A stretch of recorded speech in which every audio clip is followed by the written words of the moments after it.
This program is a presentation of UCTV for educational and non-commercial use only.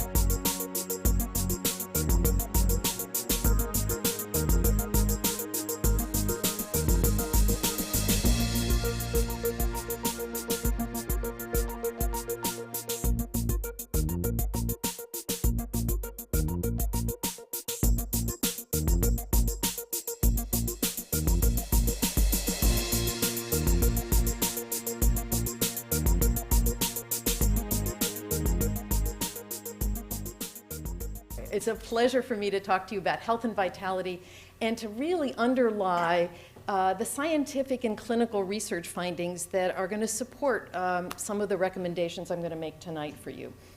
And it's not surprising that we're starting sort of an integrative medicine series with a presentation on health and vitality, because integrative medicine embodies these principles that it's really important to treat the whole patient, body, mind, and spirit, and particularly bullet number 2, it emphasizes health, wellness, and prevention in addition to treating disease. So I'm thrilled that we're getting started. And today's presentation will focus primarily on 10 recommendations on how to remain healthy and vital, including the science and some of the technology that's helping support them. Also, I'm going to weave through this, what are things that help each of us make healthy decisions in our life? I know it's not so easy to get to the gym every day, to turn away that cupcake at the Christmas party, to get a good night's sleep when you've got something on television to watch. So we'll be looking at what the elements are that in general, both research studies and individual patients have found helpful in making these healthier choices. And finally, I'm going to end with a couple of really interesting model programs that are going to help people as well make these changes. So how do you learn about health and vitality? Well, there's a couple of layers that you can study. You can certainly study people who are healthy and vital, and especially as they go through the lifespan. So there have been a lot of studies looking at societies where people tend to live to be 80, 90, 100, but not just live to be 100, but live to be a vital 100. Also, you can look at twins and sort of see, well, is this all genetics, nature, or is it nurture, environment? UCSF does a lot of clinical studies, but also does a lot of basic science research, both with animals and actually all the way down to the level of the genes. So we're going to be weaving information on all the 3 levels through my talk tonight. So this is a sort of a mandala that I came up with about the multiple layers and influences on an individual's health and well-being. And you can see we start sort of in the middle with the individual, and you have your age and your sex and your genetics. And then as we extend out, we hit this very important lifestyle, life choices circle. And that includes what we put into our bodies, how much we move, what our mental activity is, how we practice stress protection, how much sleep we get, how we manage our emotions. And that I'm going to be focusing on pretty much tonight, with a little bit of, at the end, talking about environment. And it's those circles do not necessarily mean it goes in that direct order. Health and vitality is constantly shifting, and influences are many influences are impacting each of us minute to minute. But it's interesting that some people have estimated about what are the determinants, what are the things that really impact our health. And this was the biggest surprise to me. About 1/3 or less is believed to be what we're born with. Because I know many of us feel like, oh, I'm just the genes my mom and dad gave me. That's not true, and I hope that's a message you get very clearly tonight. This is incredible to me. So more influence is estimated to be in the choices you and I make every day of our lives in terms of how healthy and how vital we are. Certainly, your social status and your social and your physical environment are important, Access to decent health care, absolutely. But when you look at the largest percentage, it ends up being behavior, choices that you and I have a conscious decision to make. So that means you're in the driver's seat. I know we don't always feel that way, but that's really what those data show. And I think most of us would like to live a vital, healthy life and then not have, a very long, prolonged, disabling end of our life. We'd like to die, as Christian Barnard says, young as late as possible. And again, the choices you make each day can help you live better, not just longer. So, and indeed, one of those basic science things that's so exciting that we're learning about is this field of epigenetics. And if you change your lifestyle, you actually change not the sequence of your genes, but how they express themselves in your system. So this is what they have found. We thought for years it was just the sequence of your DNA and the genes, but now we're finding that how the genes are packaged, how the DNA is altered by, and much of it by lifestyle choices, actually changes the expression of which genes are expressed. So you do change your lifestyle, you can change your genes. And that brings up this concept of kind of biological versus chronological age. How many of you have seen like 80-year-olds running in the park and you go, wow, that doesn't look like my 80-year-old grandpa? There are people who chronologically are much younger than what their biologically much younger than their chronological age. So that's spurned a whole movement where people can go online, input what their various behaviors are, and then these companies will feed back to you whether or not you're sort of older or younger or right on what your chronological age is. So things like healthy behaviors, if you are exercising, if you don't smoke, if you're a normal weight, that's going to make you appear and act and feel probably younger. Unfortunately, that's the good news. The unfortunate reality is most of us are not leading disgustingly healthy lifestyles. This was a survey of 153,000 US adults, and it was a telephone survey, and they asked them 4 questions about their lifestyle. Do you smoke? What's your weight? Do you eat 5 fruits and vegetables a day, and are you exercising regularly?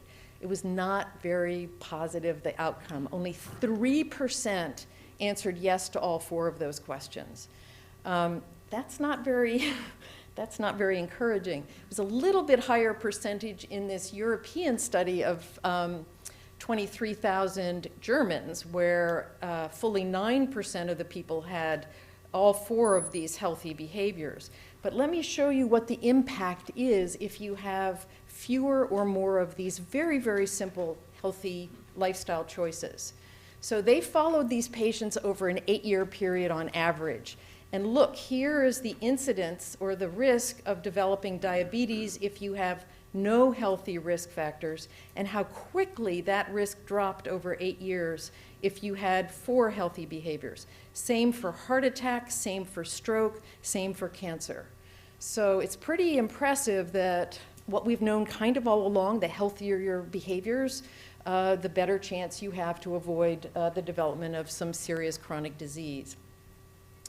So how do you begin to make these healthier choices? And this will be a theme that I comment on as we go through. In general, the behavior has to kind of be easy to integrate into your life. There's very few of us, at least I'm not one of them, that have such good willpower that if something isn't easy for me, that I do it in a consistent, sustainable way. It would be really nice if the behavior felt good, at least was enjoyable, maybe even just not unenjoyable. And then this is the critical thing for me, is how do you sustain the behavior? We've all had those New Year's Eve resolutions, and then you think in March, how many of us are still making it to the gym? So we're going to talk a little bit about strategies that will help it be a sustainable change. So here are my 10 recommendations. They're not dissimilar to some recommendations I made a number of years ago about healthy aging, but it's not a surprise because the same things that will help somebody age at the end of their life will be helpful throughout the lifespan. We know 2/3 of us are overweight, 1/3 of us fully meet the criteria for obesity. And 1/3 US adults die each year from obesity-related causes. It's pretty bad statistics. In addition, some recent economic analyses came out, 17% of our health care budget goes to obesity-related clinical care. You know, it's not something that's good for economy, it's not good for us individually, and it's certainly not good for us as a society. But it's really not surprising. We evolved to have an appetite, to hold on to fat when it's available, to get food whenever it's available, because if we didn't, we wouldn't be here all now. Because up until the last 100 years, there hasn't been this just huge, rich availability of food. And as our ancestors were on the African plain, if they didn't eat that zebra as soon as they caught him or her and eat much of it and hold on to it in terms of fat, there wouldn't be stores for the time that there wasn't food available. Sadly, now we're consuming a whole lot more calories than we need, and certainly more than our grandparents. And the even sadder part is that even if we're active and physically, going to the gym, as we age, we lose a certain amount of muscle mass.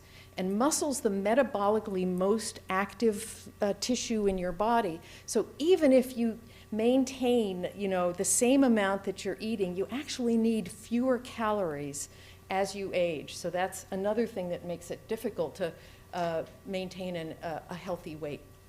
I like what Margaret Mead said, it's easier to change a man's religion than to change his diet.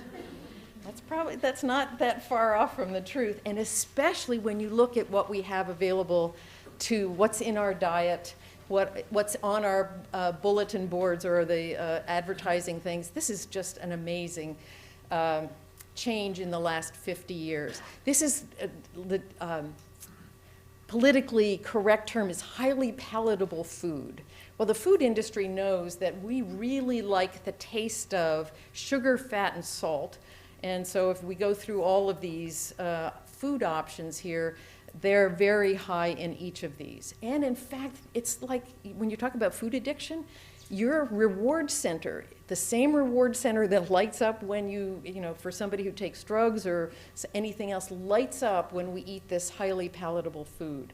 So I like this. Genes may load the gun, but it's the environment that actually pulls the trigger.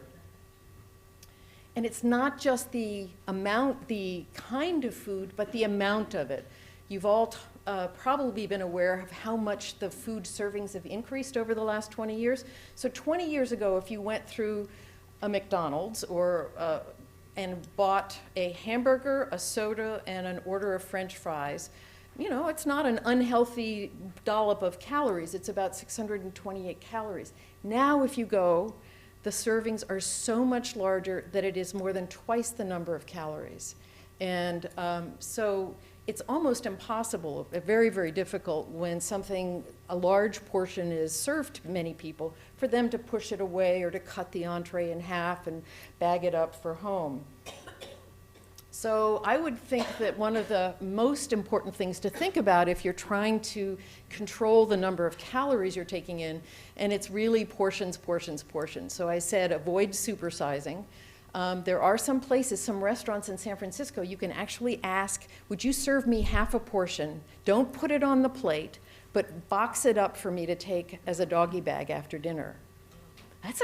You don't even have the temptation of having it on the plate. And using smaller plates. They've done studies where they've had people come to buffets and they've had, big 12-inch plates, and they've watched them just how much food they ate. And that same sort of people were invited back a week later to a very similar display with 8-inch plates. And they all said they felt satisfied, they loved the food, and when they were given 8-inch plates, even though some of them went back for seconds, they ate about 30% less. So it's why are we so, you have a small plate, you're probably going to put a little less on. Certainly you would like to follow good dietary guidelines, and you're going to hear a lot more about healthy diets from Dr. Daphne Miller later on in this series. But I love these portion control plates. This is one where you sort of have at least a sense of how much of the plate should be what kind of food. But you know, I've seen some people be able to pile stuff on that. It doesn't matter that there are these lines, but this one you cannot cheat at, or if you're going to cheat, you at least know you're cheating.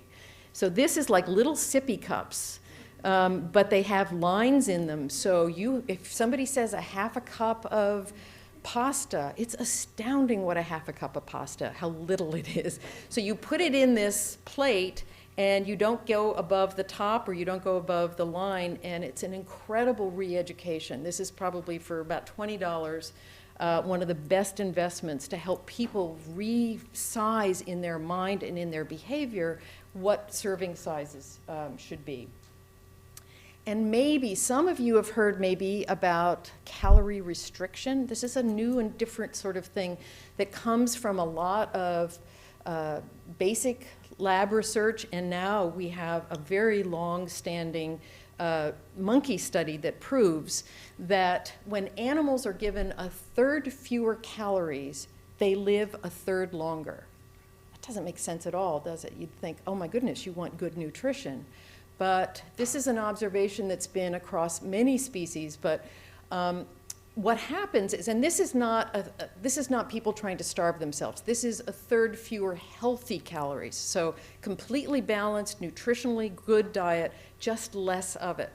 So what happens when you do this is the animals don't have very much insulin resistance, which is the first phase towards developing diabetes. And this guy is the same age as this one. And he's had, his lifespan has been eating a third fewer calories than his cage mate, and they're genetically identical. So this guy doesn't look as old and as worn down, and then sure enough, he has fewer age-related diseases and slower decline in functional status. So I don't think it's realistic, given how many of us are obese, that people are going to go around, really reducing their calorie intake that much, but just as a sign to you that may be a sign of why so much excess intake is particularly damaging to our health. But there are some humans who are voluntarily practicing what's called calorie restriction, and they have you can get information about this on the internet, the longevity diet, and there actually are people, it's difficult to randomize people to so few calories long term, but there is a study called the calorie study, which is actually randomizing people who are willing to 2 years of this. And they made it very easy to start with, gave them prepackaged foods, lots of support, and they're going to see what are the changes in these people's metabolism, in their gene expression, et cetera, at the end of 2 years, assuming they can follow this 20 or 30% calorie reduction. So we're going to move on to exercise. And I put down here, there's a huge debate about whether it's better to be fit or fat. And I don't think there has to be an either or. But there's absolutely no debate that whatever weight you are, you should be maximizing your level of fitness. It's not usual that you see people that are very, very, very overweight who are fit, but those that are have a much lower risk for developing the chronic diseases we've been talking about. 60% of us don't exercise regularly. I love this. I love this picture. This is actually, I thought, okay, this has to be a staged picture. One of my patients lives next to Golden Gate Park and said, she's seen this. She has seen somebody walking their dog through the car. 25% of us are total couch potatoes, and only 1 in 20 of us works up a sweat at any one day. So we're not a very active society, and we were much more active at the turn of the century. So here's what's been happening. So more of us are sitting behind a computer at a desk, so the percent of workforce in sedentary occupations has gone way up. Look at this, the hours of TV have gone substantially up, and we're driving. Many of us have to commute, so we're sitting in the car and we're driving for more person miles. So as a result, we are actually on average burning 800 fewer calories a day than 20 years ago. 800 calories translates to tens and 20s and 30s of pounds a year. So this is the second part of the barrel in terms of too much calories, not healthy calories, and now we're not burning them off by sitting so much behind a desk. So how much exercise you need, many of you are aware of these figures, but I thought it's worth going over them. These were the 2005 recommendations. They've only varied slightly in the recent updated version. So the minimum that people think about to reduce the risk of chronic disease is 30 minutes of moderate intensity activity. Now I'm going to show you the next slide is what qualifies as moderate intensity. But most people think a brisk walk is the easiest thing to translate.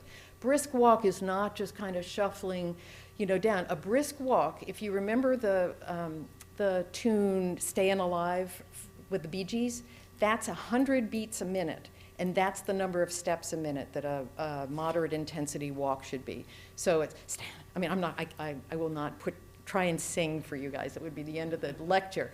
But it's a very nice brisk pace. This is pretty frightening news. To manage weight and prevent weight gain, you really need to be doing 60 minutes a day. And this last one is even more distressing to many people. It's even more than that if you've lost weight and want to keep it off. So when these guidelines first came out, people just went, don't even publish them because people are going to get so discouraged, they're just going to go, well, I'll never be able to do this. But any movement is better than none. And this minimum 5 days a week of 30 minutes of moderate intensity is something that's really doable for almost all of us. So here are some of the charts. So this is the moderate intensity exercise. So the brisk walking, and in fact, sometimes, you can put the miles per hour on a treadmill. So sometimes if people don't have a sense of what 3 to 4 miles is, I say, get yourself a free session at a gym that has a treadmill and slowly dial it up so you have a sense of what that 3 to 4 miles an hour is. You get very little credit for riding a golf power cart. You do get a little more credit for actually pulling your cart or carrying your clubs. But this is actually somewhat of a useful sort of measure so that you can tell what counts as light, moderate, and hard intensity. And it's never too late. This was an amazing study of older women who were followed in the community, almost 8,000 of them. And they followed what their activity level was for a couple of years. So if they were active before and stayed active, they had a great, the lowest mortality. If they were sedentary before, but got religion and became active, even in their older years, same degree of mortality. If they were couch potatoes before and after, not so good. In fact, we'll show these in this next slide. And if they unfortunately had been very athletic up to the study but stopped exercising, they had the same crummy mortality. So the take-home message, the positive one is it's never too late to start. The negative one is this is not something you do for 10 minutes and say I'm done for the month. This is something you have to either use it or lose it. So you really do want to keep it up and stay active on a daily or weekly basis. So what are some strategies that would help? So you can get pretty creative. As I said, it should be easy, sort of integrated into your life, sort of so you don't have to think about whether you're going to put your outfit on and drive across the city to the gym. So simple things like parking further away. When I retired, I lost my faculty parking sticker for the close to where I work at Mount Zion. But I had free parking a mile away. So I'm thrilled. So every time I go to work, I park up at Laurel Heights and I walk down to Mount Zion and I walk back. And it's just part of my day. I factor it in, and sometimes when I don't get to the gym, that's my exercise. Taking the stairs every once in a while, getting intentionally off your bus a stop early, walking on breaks. Finding something you enjoy is really kind of nice. If somebody said to me, you're going to have to swim the rest of your life for your fitness, it wouldn't work. I love being outside. I love hiking. That's the thing that makes my heart sing. So whatever the activity is, it should be something you kind of enjoy, or at least that you don't dislike. Sometimes finding other people to do this with is a real motivator. There was one doctor I knew who actually had a walk every Saturday morning she did in Golden Gate Park. So she put on her website, Walk with a Doc. And she would make sure that every Saturday that she was there at 9 o'clock, And this whole group of patients started to come and walk with her. And unfortunately, when she left the area, they didn't continue to walk, some of them. If you need the motivation of a personal trainer and can afford it, that's often a wonderful motivator. And setting a goal. For me, I know I love to backpack, and I know if I'm not in somewhat reasonable shape, I'm going to be miserable on the trail during the summer. So that's my long-term goal. But truthfully, if I didn't feel good most days that I go to exercise, I'm probably, even with that long-term goal, not going to do it. So let me tell you a story. It's what I call the fluffy towel syndrome. So I had a choice of 2 gyms, and both had nice equipment. One of them had, geez, fabulous fluffy towels. Now, why does fluffy towels make a difference to me? I don't know, but for some reason, going to that gym and sitting in their steam room and having this wonderful towel at the end of a workout made me feel like I was at a spa. And I actually changed gym memberships because even though that fluffy towel gym was a little bit more expensive, it ended up meaning that that was just the tipping point for me to get to the gym.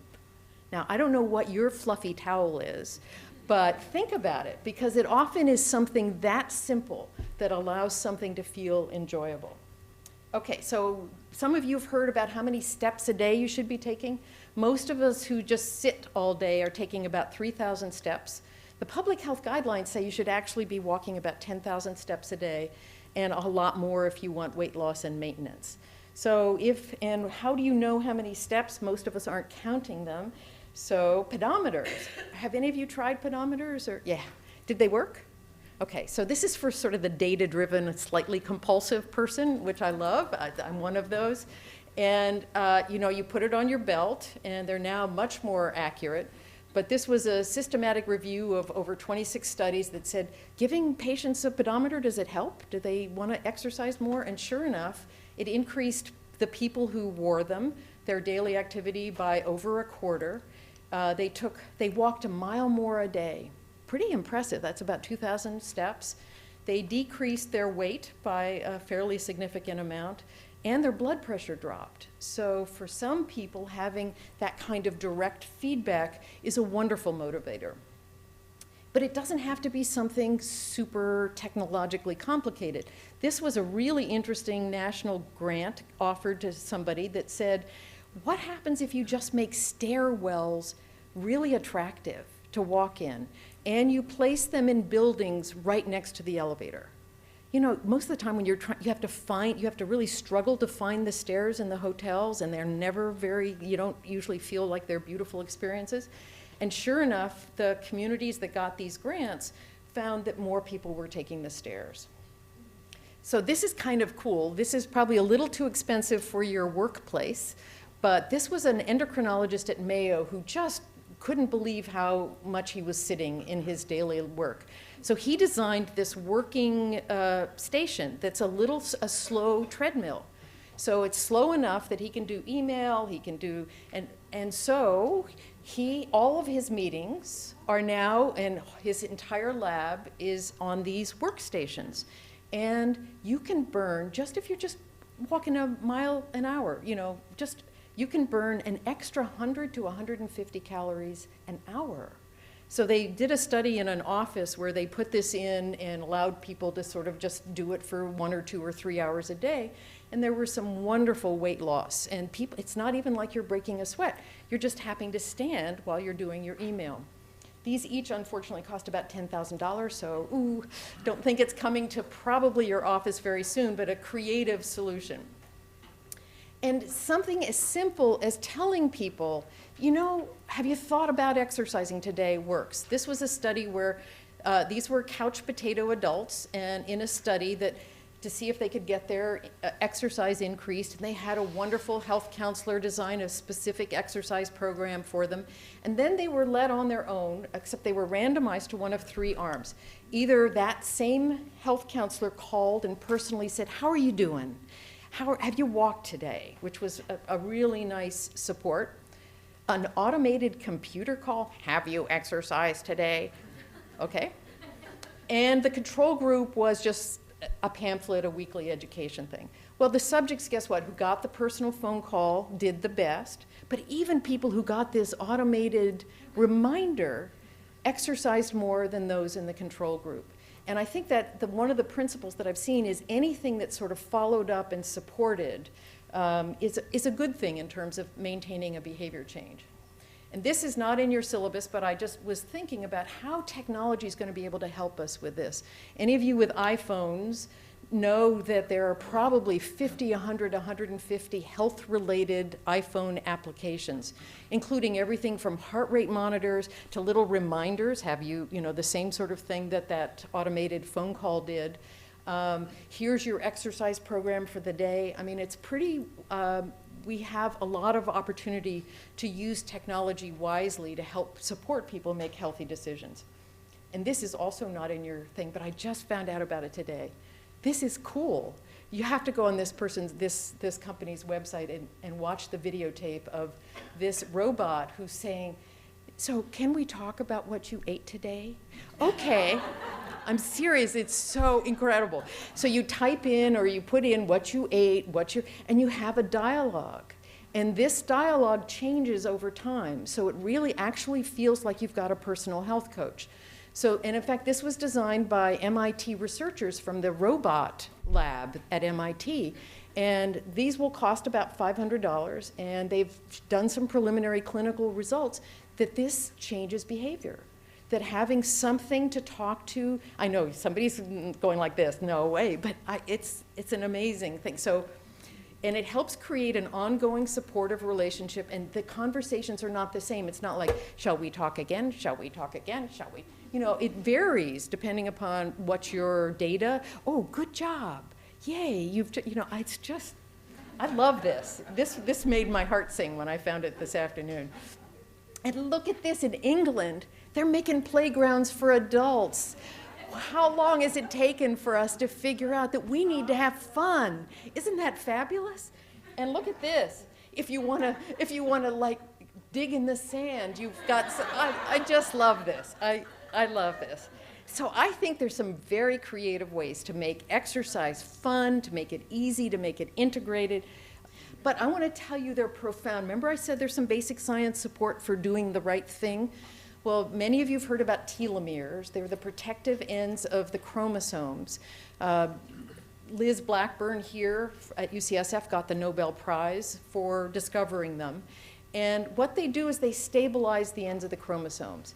And to oversimplify, they shorten as we age. And when you get really, really short, the cell doesn't do well. But what else happens is when you're under a lot of stress, they shorten. And when you're facing chronic disease, they shorten. But guess what? If you start to adopt a healthy lifestyle, that shortening is lessened. And in fact, in some cases, the telomeres get longer. So this is a really amazing verification in my mind at a molecular genetic level about what we've known all along, that when you get up and you exercise and you eat a healthy diet, there are very profound health benefits for us. And this is even more impressive. Most of us think, well, our telomeres are a certain length and that's what we're stuck with. This was a study done with Alessa Eppel, who's going to be one of our faculty, as well as Dean Ornish. And it was 31 men who have low-risk prostate cancer. And as you know, many of those people decide not to go for surgery because their cancer may be very slow growing. So they enrolled in the Ornish lifestyle program, which is pretty intense. It's the low-fat diet, it's exercise, it's stress reduction, and group support. And they were able to do what are called gene arrays. Well, they found that in as little as 3 months of these people participating in this lifestyle program, the genes controlling the bad genes were downregulated and the good genes were upregulated. And their telomeres were longer. So this is not something that's going to take 7 years to have an impact on your health. This is something that was much faster in terms of a positive effect than people would have guessed. Okay, staying active mentally. This is another major finding in science in the last decade or 15 years. I was taught in med school, you have the number of neurons, They grow until about your 20s, and then it's downhill from there. And what we found is that's not the case. That if the brain is stimulated, you can actually, even as you're aging, grow more new neurons. And more importantly, the neurons you have make really nice connections, which is another way to say that there's better mental function. So they have found that learning something new, stretching yourself, learning to play an instrument when you're 60, that piano you never finished when you were little, or taking up painting, or here's somebody actually, learning to use the computer. That it's the challenging and the learning something new that helps stimulate the brain at a cellular level. And even as little, they've done some studies, even as little as try eating a meal with your non-dominant hand. 10 minutes of having to go, oh, okay, where's the soup? Okay. That causes your brain to go, wait a second, here's some new pathways, what's going on? Try writing a short note with your non-dominant hand. I mean, it's not necessarily having to take up the violin, and spending lots of money. It's literally just showing new patterns to your system. And many of you may have heard about these brain fitness programs, and it's a large business, and some clinical trials show they work. There's a whole variety of them. The truth is, and there has been some data that show they do work, but what really has to happen is it has to be enough challenging so that you're kind of having to work at it, but not so challenging that you get discouraged. And then you have to continue to do it. If you do it for 1 day, 1 month, it's not going to have the long standing. So just like physical exercise, this is the kind of thing where you have to continue the stimulation. But it's pretty profound, some of the effects that they're seeing. Okay, so I think probably of all the things I've got on this slide, the sleep is the least appreciated as important for health. So let's walk through some of that. Many of us know that you feel grumpy, tired, irritable, but here's a list of what really happens when when you don't get adequate sleep. Yes, you're not as productive at school or work. Boy, driving sleepy. If you've been sleep deprived for 24 hours, it's the equivalent of being legally drunk. And I think of all the times, there were 2 times when I was a resident it's not just up 24 hours, I was up 36 hours every 3 nights for a year. And there were 2 times when I fell asleep at the wheel, and by the grace of God, woke up before I hit something else or ran off the road. Certainly decreased cognitive performance. We feel more pain when we're sleep deprived. They've done studies where they check somebody's pain threshold, they sleep deprive them, much, much lower. So you can imagine that it's a vicious cycle. If you're in a lot of pain at night, you're not going to sleep. You're not sleeping, you're going to feel more pain. Increased aggressive behavior, not so good, a lot of road rage. Poorer general health, certainly increased healthcare costs, and at either end of the spectrum, it costs the healthcare system more. Most of us think of needing at least 6 or 7 hours, but in truth, the epidemiological study shows that if you oversleep or if you sleep for very long times, unless you're genetically programmed to do so, you also have some increased mortality. So how much do you need? So everyone says 7 or 8 hours, and that is probably the average, but it's really an individual amount for you, and it's the amount you need to feel consistently alert during the day and not falling asleep when you're inactive and relaxed. The average is about 7 or 8 hours, and it may be genetically determined. They have found at UCSF there are a couple of short sleep families, so that families who only need like 4 or 5 hours of sleep, and they function beautifully, and they don't have any of the metabolic problems I'm going to talk about, so maybe pretty lucky. And unfortunately, you probably can't learn to sleep less than what your set point for sleep is. I love this picture. Okay, so this is Bill Clinton at a Martin Luther King lecture, and he was really proud that he needed only 5 or 6 hours of sleep a night. The title for this was "I Had a Dream," which I love. I like this. So we as a country slept about 9 hours at the turn of the century, partially because so much of it was farming, And many people didn't have electricity, so at the turn of the century, it got dusk, you went to bed, it got dawn, you got up. That's about 9 hours, 9 or 10 hours. On average now, we probably sleep 6 to 7. And this is astounding to me. This may connect in with the obesity epidemic. If you're sleep deprived, these are not nice changes if you're worried about your weight. Your appetite goes up. You want to eat more and not more of the vegetables. You want to eat the ugly food. You want to eat that highly palatable food. And you can develop pre-diabetes in as little as 3 days.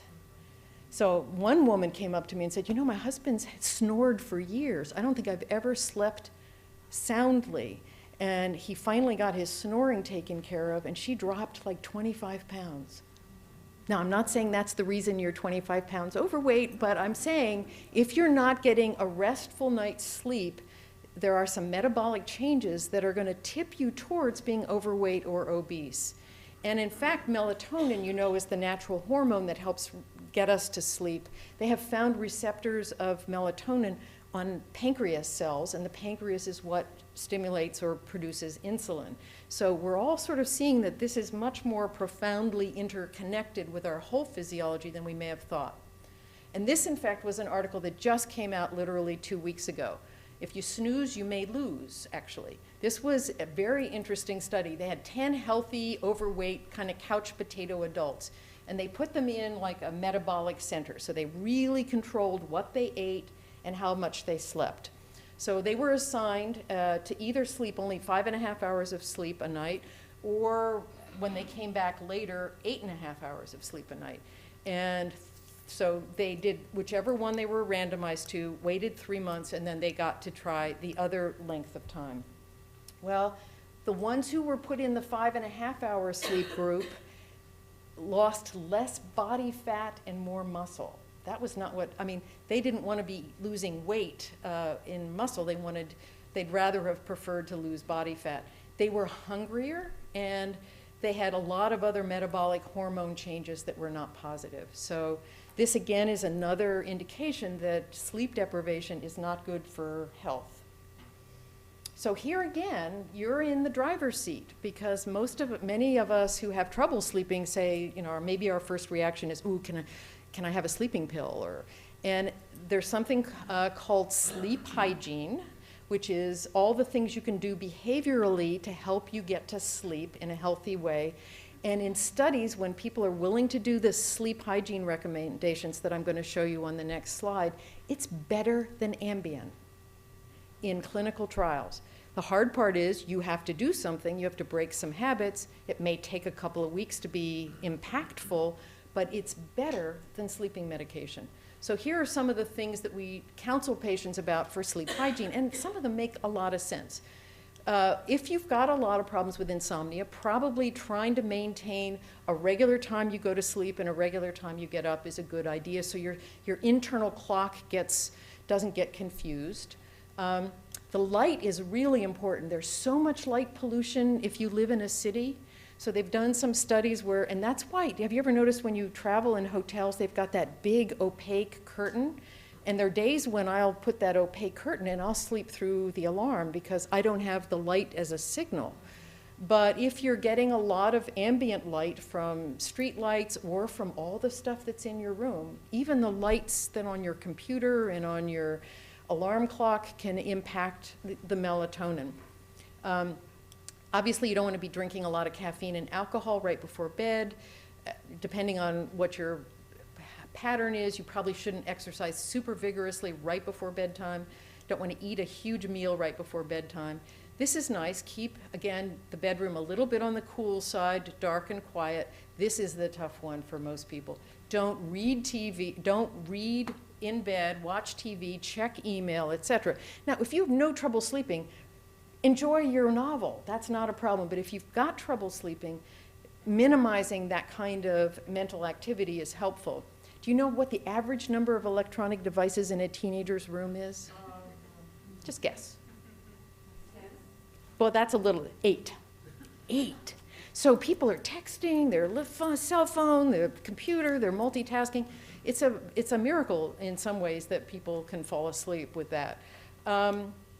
And this one is difficult. So a couple of nights a month, I'll get like buzzing. I don't know if you ever do. You're like planning shopping for the next year, and you can't, you're just not going to fall asleep. And what this says is, get up out of bed.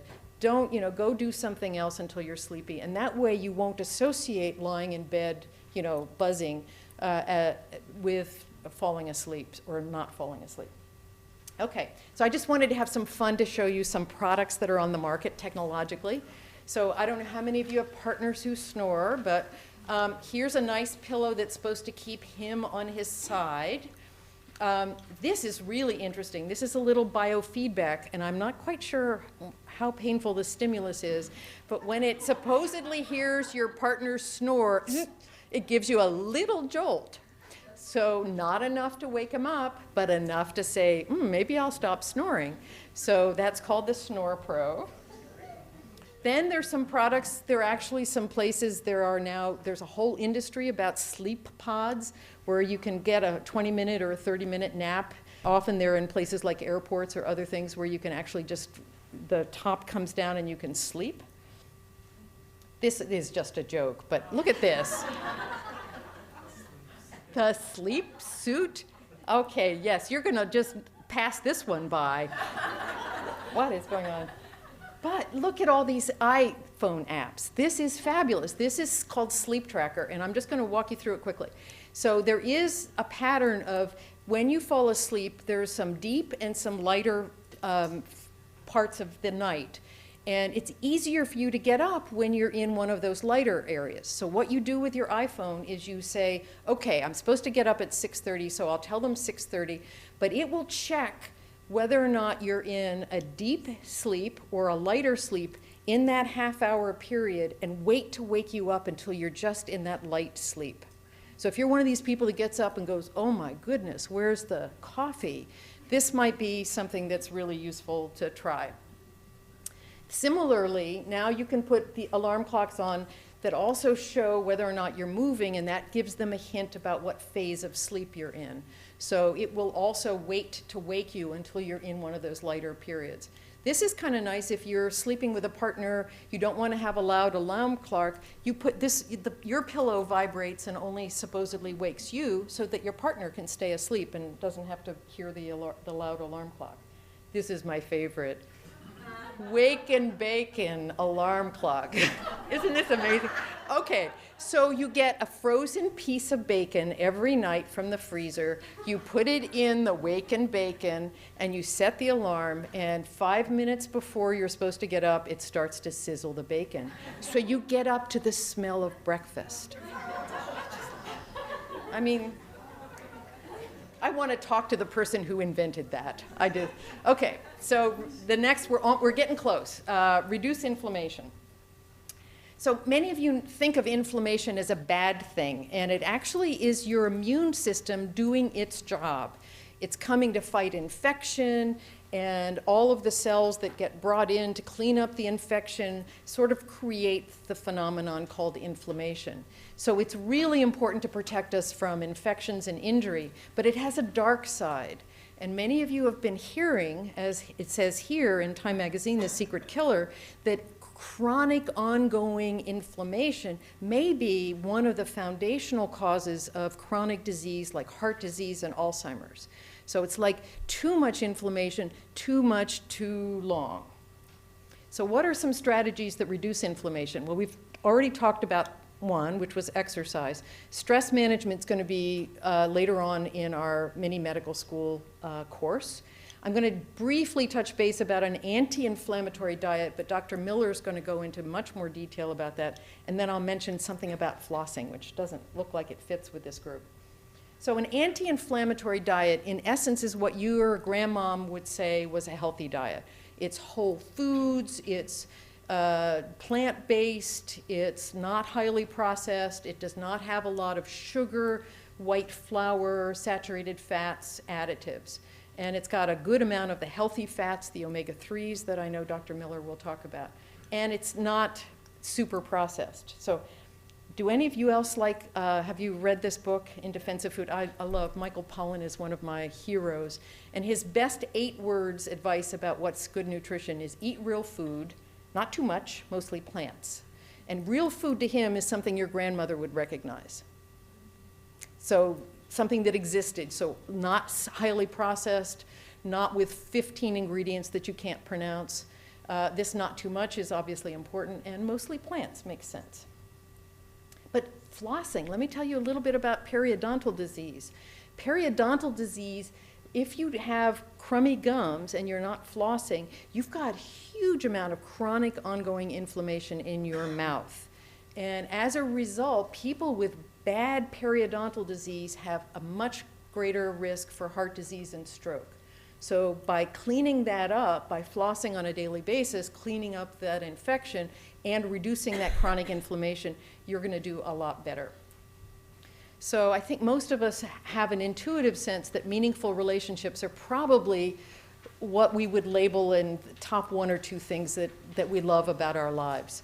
And it doesn't necessarily mean to be a partner, a marriage kind of thing. It can be a platonic relationship, familial, or romantic. And loneliness, the opposite of that, is associated with not good health. So loneliness, depression, and isolation increase mortality by 3 to 7-fold, even when you absolutely correct for hypertension, diabetes, all the other sort of physical conditions. And this was an astounding figure that just blew me out of the water. 1 out of 4 Americans talked to no one about something of importance in the previous 6 months in this one survey. That's cosmic isolation to me. That feels, I mean, I just want to hold my heart when I hear that. But it doesn't take much. They've done studies when they've looked at people over time, simply going and joining a bowling league and being as a part of a group once a month counted to be as a relationship, as a connection, and was health protective. Belonging to a book club, going to a weekly aerobics class, even as simple as being greeted by name by the Starbucks person. I worked at Mount Zion for a while, so I knew all the Starbucks clerks. And they'd come in, they'd say, "Hello, Ellen, do you want your grande 5 pound?" You know, they'd know my order. And there was something wonderful about being a part of that group. Well, when I semi-retired and then came back, all the workers had gone. Nobody knew my order, and I wasn't being called by my name, and I could actually sort of feel the difference. I still got my chai latte, but it was not as nice. So that it doesn't mean that you have to have huge amounts of connection, but some connection is very protective. Even though I've been saying you're in the driver's seat, you have the choice about making these important lifestyle decisions, it's not easy. How many of you have been able to lose that last 8 pounds? You know, it's not so easy, and maybe some of you have been aware of the Biggest Loser program, and this was somebody who weighed a huge amount, 407 pounds, you know, dropped 214 pounds, and then gained half of it back. And part of it's that, A, it's not easy to maintain, but he had just a massive support system, you know, somebody forcing him to go to the gym, controlled nutrition, a sense of community with the other participants. So does it really take a village? Maybe that's one strategy, not to just have to do this all yourself. So I want to share with you, just to end, 2 really creative village programs to think about to see whether or not we can imagine that you could participate in something similar. So one is the Cleveland Clinic, and one is the Vitality Project. So let me just walk you through them quickly. This was actually pretty economically based, but the CEO of the Cleveland Clinic was looking at the healthcare costs for his employees, and he said, we just can't sustain this. So I'm going to put a fair amount of money, and you design, Mike Roizen, who some of you may have seen on Oprah, I want you to design a world-class wellness and health program for our employees. And it took a while, but the things that they did was they changed the food in the cafeteria, they removed all the unhealthy food from the vending machines, they started to hold healthy cooking classes, individual nutritional counseling, and incredibly, they started to bring farmers markets with local growers to the hospital, and they didn't just stop with the employees. They decided that their community needed to participate, so they bussed all the people from the community in, guaranteed the farmers market that they market people that they would make enough money, and within 6 months they were selling enough because the community and the employees were taking advantage of it. They would produce a yoga class in 20 minutes if 4 employees got together and said they wanted a yoga class. It's not usually the situation. And then they had very extensive stress reduction programs available as well. Well, this program, you can imagine, cost millions of dollars. But I think the word on the block is that within about 3 years, they had recouped all of that in reduced healthcare costs. And why was it so successful? Well, Mike Roizen's quote, and this makes sense given what I've said so far: we made it easy, free, fun, and we created a community. So all of those elements that I think are important in sustaining behavior change. So the last program is pretty impressive too.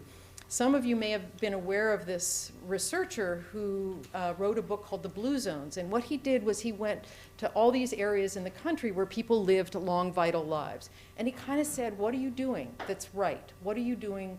And then he figured out what was common to all of these places and came up with a plan. And there were 9 common denominators, so I'm going to share with you what they were. They then clumped them into 4 different things. So move naturally, and these are very similar to my 10 recommendations. Make your home, community, and workplace present you with natural ways to move and focus on activities you love. Right outlook. Know and be able to articulate your sense of purpose and ensure your day is punctuated with periods of calm. Eat wisely. Instead of groping from fad diet to fad diet, use time-honored strategies to eat 20% less at meals. And in fact, the Okinawans have a specific expression that says, eat 20% less from the place you're full. So isn't this interesting? This is this 20%, similar to the 30% of calorie restriction. And the Okinawans, at least up until recently, had the longest lifespans. Avoid meat, processed food, and drink a couple of glasses of wine a day. That was nice from the Sardinia one. And finally, belong to the right tribe. Surround yourself with the right people. Make the effort to connect or reconnect with your religion. I would change your belief system or your community and put loved ones first. So what they did was they said, okay, this is fine for Sardinia, but it's not going to work in the United States. And they proved that wrong. So they found this United Health Federation decided to go in and help a small community in Minnesota adapt some of these principles. And it was Albert Lea, Minnesota. It was a 6 to 9 month project. And this is what they did. So did it work? So they did a variety of things. They changed, the restaurants and the grocery stores started to label healthy food. They started walking groups. They started a community garden. They had what are called purpose sessions, and this was where people could come and talk about what was important to them. And why did this work? So on average, remember there was that real age compass thing that I showed you before, would give you your real age versus your chronological? Well, they gave people that test before the 9 months and afterwards. And on average, the community gained 3 years in lifespan. And this is why it worked in Albert Lea, Minnesota. They got buy-in from all levels. They involved the whole community. About 20% of the community actively participated in one aspect of this study. They addressed multiple aspects of the healthy lifestyle. They attacked diet and exercise by making it easier. Remember, they made walking paths. They connected these walking groups. They did everything from the gardens to the restaurants and the grocery stores. And I think that this was probably a really important part. They got a sense of buy-in from the community and a sense of connection. They made it fun and inspiring, and they had the option to continue this kind of support after the program ended. So I'm going to end by saying I'm pretty optimistic, actually. And why is that? It's because we really do all get a makeover. We have the power to change our genes by making a healthy lifestyle choice. Small changes can make a huge difference. It's never too late. And we're also beginning to understand, what it is that helps support people sustain these healthy behaviors. For me, it's the fluffy towel, so I'm curious, what it might be in your life. So I'd love to end with a question to you. What would you like to change in your life?